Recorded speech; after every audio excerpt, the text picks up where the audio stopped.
All we need to do is get the guys in a room with a pile of money and let's do it. And we can. And that would save the world.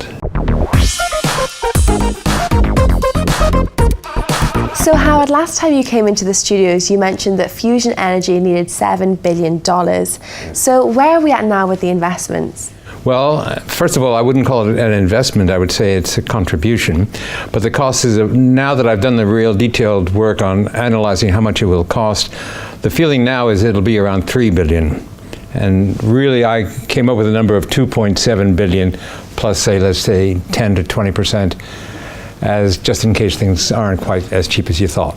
But I think we're talking on the order of $3 billion over a 10-year period. And let's take a step back. So what are the benefits of fusion energy?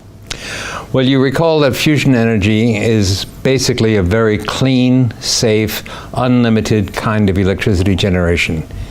That is, you have a raw material is basically seawater and just a little tiny bit of it. And there is no possibility of an explosion. There is no possibility of a political interest because the water is everywhere. There's no possibility of any radioactive waste. Well, there's a tiny bit of radioactive waste, but it's minor. It really is very minor. And it's wonderful. So there's every reason in the world, if you happen to have a lot of money and you're not really needing to have it back right away, the best thing to do with a lot of your money is to let fusion energy be your legacy for life. That is, you can tell your grandchildren that I helped to save the world by giving money to prove that yes, fusion energy can be a supplier of electricity, not only for the Western world, but for the entire world. If you think, for example, of how many countries in the Far East and in Africa and other places where they have brownouts in hospitals because there's not enough electricity around, or the food spoilage is terrible because there's no refrigeration or air conditioning.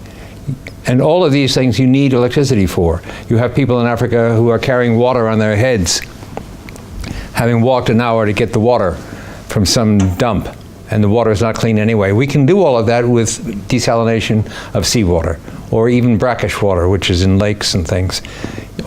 Again, you need the electricity. All the rest of the technology is there. We just need the electricity, and we can do that with fusion.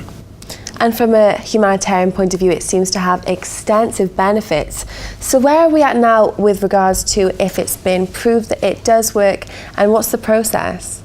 Well, the process is really, in principle, very simple. That is, you take two tiny parts of water, i.e. hydrogen atoms or hydrogen isotopes. You get them extremely hot, so they bounce around a lot. Heat really is basically kinetic motion. That is, the hotter you get it, the more banging around you get. And if you can get to 100 million degrees or even 200 million degrees, you get these things to bounce so hard together that they actually overcome any repulsion they would normally have, and they fuse together. And if you get two hydrogen nuclei fusing together, you get helium as a byproduct. And helium, the same stuff you put in a balloon, is wonderful stuff. It's not radioactive, it disappears, it's very light. And if anything, and it's not worth it, but you could say you can collect it and then sell it. You wouldn't do that because there's not enough of it around, but in principle, it's such a nice byproduct that it's great. No piles of radioactive waste hanging around, no cells to make in the very beginning to produce the raw materials. It's magic. But we're not there yet. What we need to do is to prove that yes, we can. And I'm sure we can, but we have to prove it. Because the technologies are, I'm not denying this, they're very complicated. But we've been working on these now for 30 to 40 years. We know how to do it. We know how to make the superconducting magnets. We know how to make the thing that holds the plasma very tight. We know how to control the plasma. We know all of these things. All we need to do is get the guys in a room with a pile of money and let's do it. And we can. And that would save the world. And I get very passionate about this, as you can tell. And how close is it? How close are we to the end now? Well, if someone were to come to me today and say, I am willing to put down a commitment for the next 10 years, I will have that done for you. In 8 years' time, really, we could have it if we started tomorrow. One more thing. When Eisenhower's made the Atoms for Peace program in 1953, he said to the United Nations, let's have Atoms for Peace program.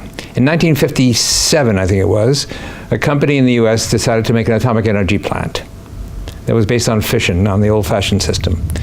2.5 years later, they were on stream. They didn't have any computers. They did everything with slide rules and pencils. 2.5 years later, they were on stream, and for 20 years, they made electricity. And now we need to do the same thing again. We need to do it with a crash project. If in 8 years' time I don't have that, I'm going to be very upset. Someone's got to support this project. Well, we'll keep our fingers crossed for you. Well, Howard, thank you so much for coming in today and sharing your insights. Thank you, Jessica. That's all from myself and Howard, but if you did like this video, do like and comment on Dukascopy.tv.